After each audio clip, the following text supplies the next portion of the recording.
Asia Tenggara pada abad ke-16 sampai abad ke-17 dilatar belakangi oleh beberapa macam hal. Motivasi mereka adalah untuk menguasai perdagangan dan rempah-rempah yang sangat berharga dan banyak manfaatnya, juga memperluas kekayaan politik dan ekonomi. Motivasi ini sering dirangkum dalam singkatan 3G, yakni kekayaan, yang kedua kejayaan, yang ketiga itu penyebaran agama Kristen. Bangsa Portugis diikuti oleh Spanyol, Belanda, dan Inggris, mendirikan sistem kolonialisme dan mengimplementasikan sistem koloni untuk mengeksploitasi sumber daya lokal seperti rempah-rempah yang merupakan kekayaan masyarakat Asia Tenggara. Yang pertama itu awal mula bangsa Eropa menemukan jalan menuju Asia Tenggara. Kawasan Asia Tenggara memainkan peran penting antara abad ke-15 sampai abad ke-17 dalam bidang perdagangan rempah-rempah. Perluasan peninggalan global abad ke-16 yang panjang sangat mempengaruhi sebagai sumber rempah-rempah yang dibutuhkan oleh dunia internasional dan kawasan maritim yang melintang di sepanjang rute perdagangan. Asia Tenggara merupakan kawasan yang paling dipengaruhi oleh lonjakan aktivitas maritim Cina pada permulaan abad ke-15.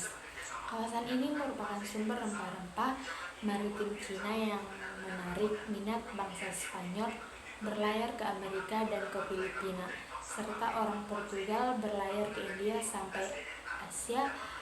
Oleh karena itu, pada umumnya, bangsa-bangsa di Asia Tenggara pernah mengalami penjajahan, kecuali Thailand. Sebagai salah satu negara yang terletak di Asia Tenggara, Indonesia mengalami penjajahan mulai abad ke-18 sampai pertengahan abad ke-20. Hai semuanya, perkenalkan nama aku Nada Azhari. Di sini aku akan membawakan materi tentang kedatangan bangsa Portugis dan Spanyol ke kawasan Asia Tenggara. Yuk, simak penjelasannya. Pada tahun 1522, Portugis datang ke Pajajaran di bawah pimpinan Henry Lame. Kedatangan tersebut disambut baik oleh para rakyat Pajajaran. Nah, oleh karena itu, terjadilah perjanjian Sunda Kelapa pada tahun 1522 antara Portugis dan Pajajaran yang berisi Portugis diizinkan mendirikan benteng di Sunda Kelapa dan Pajajaran akan menerima barang yang dibutuhkan, dan Portugis juga memperoleh lada sesuai dengan kebutuhannya. Bangsa Spanyol mengikuti bangsa Portugis untuk mendatangi Indonesia, yaitu di Pulau Cebu pada tanggal 7 April 1521. Kedatangannya disambut baik oleh Raja Cebu yang bersekutu dengan Mark Tan. Kedatangan bangsa Spanyol juga diterima ramah oleh Sultan Tidore yang sedang bersekutu dengan Portugis. Namun, perspektif dari bangsa Portugis tentang Spanyol tiba di Maluku merupakan pelanggaran hak monopoli. Penyebab dari peristiwa tersebut maka menimbulkan persaingan antara Portugis dengan Spanyol. Untuk mengantisipasi terjadinya keberlanjutan perang, maka diadakannya perjanjian Saragossa yang dibuat pada tanggal 22 April tahun 1529 yang berisi 1. Spanyol harus memusatkan kegiatannya di Filipina, kemudian meninggalkan Maluku. Yang kedua, Portugis tetap melakukan aktivitas perdagangan di Maluku seperti biasa. Sekian dan terima kasih. Pengaruh bangsa barat di Asia Tenggara, khususnya bangsa Belanda, Inggris, dan Prancis. Asia Tenggara adalah wilayah yang sangat luas yang berada di benua Asia. Asia Tenggara terletak di posisi yang sangat strategis yang diapit oleh dua samudra, yaitu Samudra Hindia dan Samudra Pasifik. Karena letaknya yang strategis, ini membuat negara barat tertarik untuk datang ke Asia Tenggara. Negara-negara di Asia Tenggara mulai dari Indonesia, Malaysia, Singapura, Brunei Darussalam, Thailand, Myanmar, Kamboja, Laos, Filipina, Vietnam, hingga Timur Leste. Hampir semua negara tersebut pernah dijajah oleh kolonialisme. terdapat banyak faktor yang mendorong datangnya kolonialisme di Asia Tenggara. Salah satu faktornya yaitu sumber daya alam yang dimiliki negara-negara di Asia Tenggara. Seperti di Indonesia, sumber daya alam berupa rempah-rempah. Kolonialisme datang untuk merebut semuanya. Dimulai pada awal abad ke-17 yang diawali dengan berdirinya VOC, tepatnya pada tahun 1602.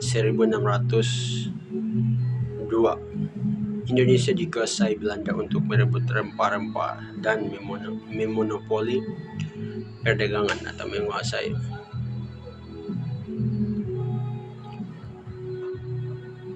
Dampak yang sangat besar dialami oleh Indonesia berupa eksploitasi ekonomi, perkebunan, dan pengaruh budaya Belanda dalam bidang pendidikan dan infrastruktur. Sistem tanam paksa juga diterapkan Belanda di Indonesia. Dampaknya, rakyat Indonesia dipaksa untuk bekerja tanpa diberi upah atau diberi imbalan. Yang jelas, ini sangat merugikan rakyat Indonesia pada waktu itu. Di Malaysia, penjajahan oleh Inggris dimulai pada akhir abad ke-18 dengan ditandai berdirinya pangkalan di Pulau Pinang pada tahun 1786. Dampaknya begitu sangat terasa, seperti terbentuknya birokrasi modern, pengembangan infrastruktur, dan pengaruh budaya Inggris yang masuk ke Malaysia dalam bidang hukum dan bidang edukasi atau pendidikan. Dampak kolonialisme di Filipina adalah menyebarnya agama Katolik. Pendidikan Barat juga masuk di Filipina, dan terdapat perubahan struktur sosial dan ekonomi. Setelah itu ada negara Vietnam, Laos, dan Kamboja yang dijajah pada abad ke-19 yang membentuk Indochina yang terdiri dari beberapa negara, yaitu Vietnam, Laos, dan Kamboja. Negara-negara ini akhirnya mencapai kemerdekaan, yaitu Vietnam pada tahun 1954, Laos pada tahun 1953, dan Kamboja pada tahun 1953. Dampak yang dirasakan terutama pada eksploitasi ekonomi dan dari segi arsitektur serta pendidikan. Terbentuknya birokrasi regional ini juga merupakan dampak dari kedatangan kolonialisme atau penjajah di negara-negara Asia Tenggara. Inggris sebelumnya telah memerintah berbagai wilayah di Hindia Timur sebagai unit militer melawan Napoleon sebelum Daniels tiba di Nusantara. Pada tahun 1795 Inggris menguasai Padang dan Malaka, diikuti oleh Ambon pada tahun-tahun berikutnya. Selain itu, armada laut juga memblokade Batavia sehingga mempengaruhi pendapatan pemerintah Belanda. Setelah pangkalan militer Prancis di Mauritius jatuh ke tangan Inggris pada tahun 1810, ancaman Inggris terhadap Jawa sendiri semakin meningkat. Kebijakan Daniels pada dasarnya mengutamakan pertahanan Pulau Jawa. Sektor lain seperti pembangunan jalan pos dari Anyer hingga Panyarukan Panarukan. Sambungan kereta api dan pertambangan mengalami peningkatan kehidupan ekonomi. Pada masa penjajahan Belanda, penambangan timah semakin marak dan warga ditunjuk di setiap daerah untuk mengambil alih pengelolaan penambangan timah di Pulau Bangka. Pengelolaan tambangnya adalah 6 orang pengawas tambang dari beberapa kabupaten dan dibantu oleh seorang asisten residen yang bertugas mengelola pasar timah masyarakat.